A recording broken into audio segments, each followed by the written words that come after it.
네, 이어서는 미증시를 둘러싸고 있는 핫한 이슈들 체크해 보도록 할게요. 오늘은 이분과 함께합니다. LS증권 투자전략팀 정다운 수석연구원 오셨습니다. 어서 오세요. 네, 안녕하십니까. 네, 반갑습니다. 저희 오늘 또 세 가지 이슈 한번 이야기 나눠보도록 할게요. 첫 번째는 계속 관세입니다. 우선 관세에 대해서는 불확실성이 정점을 통과하는 중이다라고 이야기를 해주셨는데 어제 확인할 수 있었던 주말 사이 소식만 확인해봐도 반도체를 포함한 일부 품목별 관세로 좀 상호 관세를 돌릴 수 있다라는 가능성이 제기가 됐고, 간밤에도 체크를 해보면 자동차도 다음 타자가 될 수 있다라는 이야기가 들려왔잖아요. 이제 좀 더 부과되는 것에 대한 정점은 지나는 중이다라고 이해를 해보면 될까요? 네, 정점을 지나고 있다라고 좀 생각을 하고 있고, 점진적으로 이제 관세에 대한 우려들이 시장에 미치는 영향력이 조금은 줄어드는 구간으로 넘어가는 게 아닌가라고 좀 생각을 하고 있습니다. 음. 관세에 대한 부분을 꾸준히 말씀을 드려왔어서 아마 제가 가지고 있는 생각을 어느 정도는 짐작을 하실 텐데, 저는 여전히 관세에 대한 부분들이 어쨌든 트럼프 대통령이 후퇴하는 모습들이 나타나고 있다라고 생각을 하고 있고요. 그러다 보니까 관세에 대한 부분들이 불확실성이 여전히 상존하기는 합니다. 다만 우려감들이나 이로 인한 주식시장의 하락 요인이라든지 이런 부분들이 줄어들 거다라고 말씀을 드리는 이유는 뭐냐면은 트럼프 대통령이 왜 어느 정도 후퇴하는 모습을 보였느냐라고 했을 때, 일단 첫 번째로는 금리와 환율에 대한 변동성이 급등을 하면서 90일 동안 상호관세 유예에 대한 부분을 발표를 했고요. 그 이후에 이제 반도체에 대한 부분이라든지 간밤에 자동차에 대한 얘기를 해주신 것처럼 약간은 후퇴하는 모습들이 나타나고 있다라는 부분, 그리고 중국 같은 경우는 여전히 강경한 태도를 좀 날선 태도를 보이고 있습니다. 히토류에 대한 수출을 전면 금지한다든지 아니면 그 물밑에서는 EU라든지 베트남이라든지 다른 국가들과의 협업을 통해서 미국의 관세에 대한 부분을 대응해 나가겠다라고 얘기를 하고 있는 거거든요. 이런 부분들이 트럼프 대통령에게 어느 정도는 좀 위협이 되지 않았을까라고 좀 생각을 하고 있고, 그런 흐름으로 간다라고 한다면은 트럼프 대통령이 당초에 목표로 했던 관세율이라는 게 어떤 건지는 아직은 잘 모르겠지만은 어쨌든 초기에 상호 관세를 발표했었던 때보다는 좀 더 한 발 물러서는 모습으로 갈 수밖에 없지 않을까 이렇게 생각을 하고 있습니다. 네. 전반적으로 좀 글로벌적인 분위기를 봤을 때도 그 부분을 의식하지 않을 수가 없고, 또 90일 상호 관세를 유예했던 것처럼 금리와 환율에 대한 변동성도 고려하면서 움직일 수밖에 없다라고 이해를 좀 해보면 되겠죠. 추가적으로 좀 궁금한 건 중국이 이제 고립되지 않기 위해서 여러 국가들에게 좀 손을 뻗치고 있잖아요. 동남아 3국과도 이제 회동을 시작했고. 그럼 그에 대한 화답은 어느 정도로 올 거라고 좀 예상하세요? 어, 중국에 대한 동남아시아 국가들의 화답을 말씀을 네. 하시는 거죠. 이게 좀 애매합니다. 동남아 국가들 같은 경우에는 중국과의 연결고리들이 상당히 많이 있는 상태고, 그 상황에서 이제 미국에 대한 수출에 대한 부분들이 조금은 무역수지 흑자를 봐오던 부분들이 줄어든다라고 생각을 하면은 어느 쪽에 좀 더 무게를 둘 것이냐라는 부분이 동남아 국가들한테도 상당히 좀 애매할 수는 있습니다. 다만 중국이 이렇게 미국에 대한 압박을 강화하고 다른 나라들을 끌어들인다라는 것은 반대로 말하면은 미국에게도 이러한 동남아 국가들에게 어느 정도는 긍정적인 제스처를 보여줘야만 하는 환경이라고 또 볼 수가 있거든요. 그러다 보니까 저는 글쎄요, 어느 정도 화답을 할지는 좀 예측하기는 어렵지만 이런 부분들이 관세와 관련한 협상을 조금은 빠르게 촉진시키는 작용을 하지 않을까 이렇게 좀 생각을 하고 있습니다. 네, 역시나 이렇게 구체적인 순방 일정이 공개된 만큼 더 촉각을 세우고 의식할 수밖에 없는 트럼프 대통령이 될 것 같습니다. 이렇게 관세에 대한 이야기 해봤는데요. 앞서 글로벌 엑스파일에서도 전해드렸듯이 지난주 금요일을 필두로 실적 시즌이 본격적으로 개막이 됐습니다. 미국은 금융주부터 실적 발표가 이어지는데 지금까지 나온 실적을 좀 어떻게 보고 계신지, 이런 불확실성이 지속되는 시장에서 우리가 이 실적을 좀 믿고 안심해봐도 될까요? 어떻게 보세요? 실적에 대한 부분들이 그래도 좀 기대했던 대로 안도감을 주는 모습으로 가고 있지 않나 이렇게 좀 음. 생각을 하고 있습니다. 지금까지 실적을 발표한 종목들을 살펴보면은 JP모건이라든지 아니면 그 이전에 이제 델타항공이라든지 어젯밤에는 골드만삭스 그리고 JP모건이 실적을 발표한 날 블랙락이나 웰스파고 같은 종목들도 실적을 발표를 했습니다. 전반적으로는 그래도 우려보다 나은 실적을 보여주고 있어요. JP모건 같은 경우에는 이자 수익이 소폭 좀 감소하는 모습을 보였지만 그럼에도 불구하고 비이자 수익이 좀 긍정적인 모습을 보였고요. 웰스파고 같은 경우에는 이익 컨센서스를 봤을 때 순이익은 컨센을 상회하는 모습을 보였는데 매출 같은 경우는 컨센서스를 좀 하회하는 모습을 보였습니다. 근데 웰스파고 같은 경우에는 잘 아시겠지만은 비이자 수익보다는 이자 수익 쪽의 비중이 좀 큰 그런 은행이거든요. 그러다 보니까 좀 실적이 부진했다라고 좀 보면 될 것 같고요. 델타항공 같은 경우도 언급을 드렸었는데 델타항공도 실적이 잘 나왔습니다. 특히나 이제 델타항공이라든지 다른 항공업종 전반에 대해서 경기가 둔화됨에 따라서 수요가 좀 부진할 거다라는 우려감이 큰 상황이었거든요. 근데 델타항공 같은 경우에도 긍정적인 실적을 발표하고 또 낙관적인 가이던스를 제시를 하면서 실적 발표하고 주가가 좀 반등하는 그런 모습을 보였다라고 보시면 될 것 같은데 그러면 실적 시즌을 전반적으로 이렇게 좋은 그림으로만 갈 거냐라고 했을 때 아직은 좀 더 확인해야 될 부분이 있기는 합니다. JP모건이라든지 델타항공을 호실적을 발표한 대표 종목으로 좀 가져왔는데 이 두 개 종목은 각각 좋은 위치에 있는 그런 종목들이에요. JP모건 같은 경우에는 빅뱅크 중에서도 가장 좀 큰 은행이고요. 그러다 보니까 이 수익처라는 부분이 이자 수익 이외에도 비이자 수익 쪽으로 고르게 좀 다각화되어 있는 그런 종목입니다. 그러다 보니까 위기 상황에서도 아무래도 잘 대처를 할 수 있었다라고 보여지고요.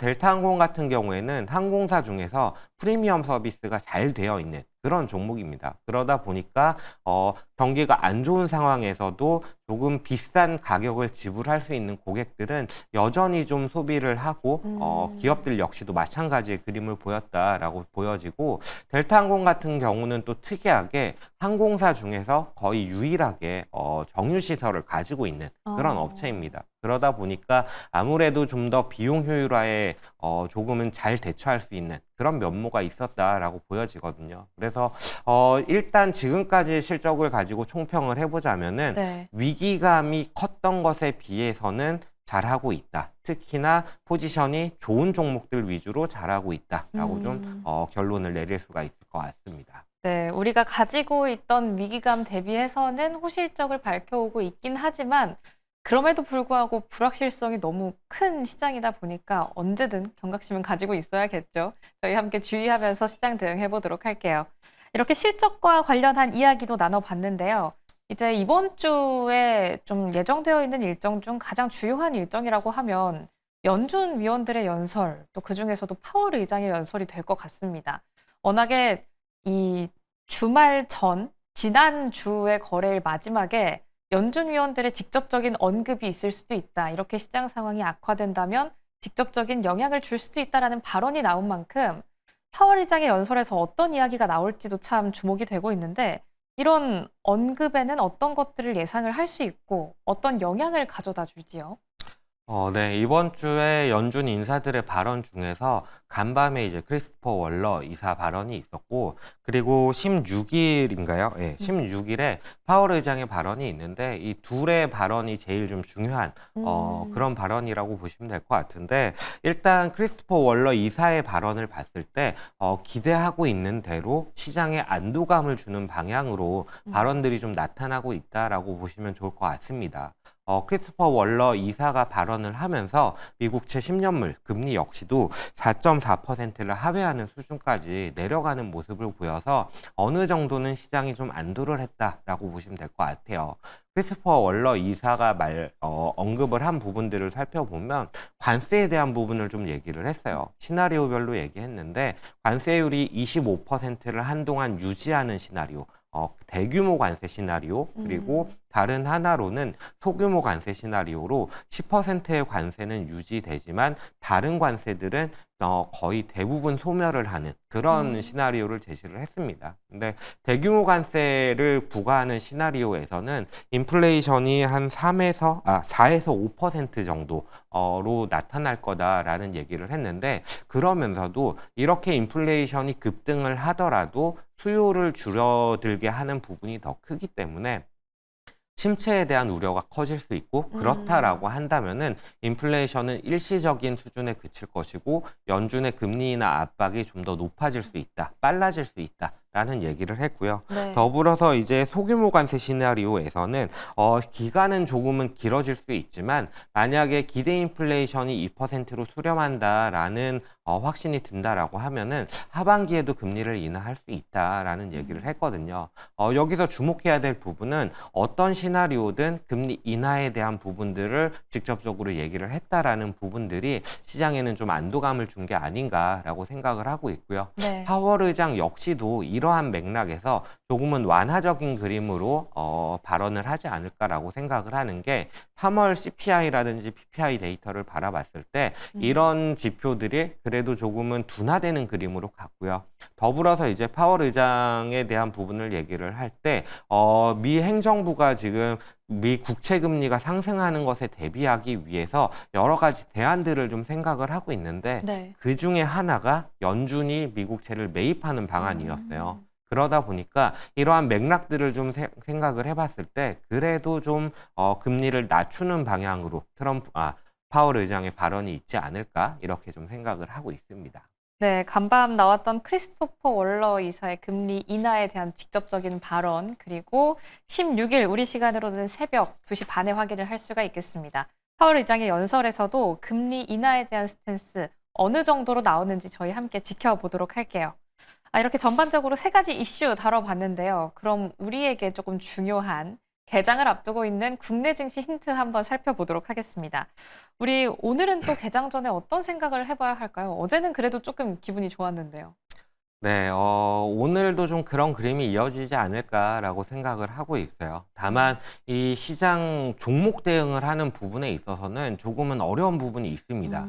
저도 뭐 비슷하게 말씀을 드리지만 관세에 대한 우려가 정점을 지나고 좀 완화되어 가는 그림이기 때문에 이때까지 좀 관세 피해주로 꼽혔던 것들을 미리 좀 선제적으로 접근을 할 것이냐, 아니면은 관세에 대한 불확실성은 여전히 상존하기 때문에 관세에도 불구하고 좋을 수 있는 소위 말하는 주도주 같은 것들을 담아갈 것이냐, 이런 부분들이 조금은 혼란스러울 수 있는 그런 시장 환경이라고 생각이 됩니다. 그래서 저는 좀 관세 피해에도 실적이 좋을 것 같은 종목들을 먼저 좀 담아서 일단은 그쪽에서 단기적인 수익을 노리면서 일부 비율로는 조금은 관세 피해가 컸지만 주가가 상당히 싸져 있는 그런 업종을 같이 가져가는 그런 방법을 좀 접근을 하는 게 어떨까라고 생각을 하는데요.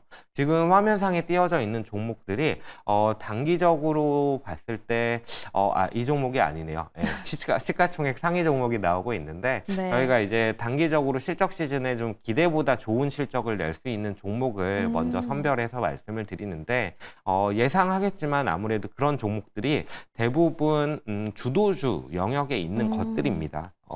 종목부터 좀 말씀을 드려보면은 한화오션, 크래프톤, SK텔레콤, 포스코 퓨처엠, 아모레퍼시픽, 파마리서치, APR, 이마트, 한국콜마, 대우건설, 이렇게 10개 종목인데, 이런 종목들은 대부분 이제 주도주에 있는 조선이라든지 아니면은 관세에서 좀 자유로운 뭐 내수주라든지 아니면은 좀 최근에 실적이 좋아지고 있는 화장품이라든지 이런 종목들이거든요. 그러다 보니까 관세에도 불구하고 좋은 실적을 낼 수 있기 때문에 이런 종목들이 단기적인 실적 시즌에서는 충분히 좀 좋을 수 있다라고 좀 평가를 하고 있고요.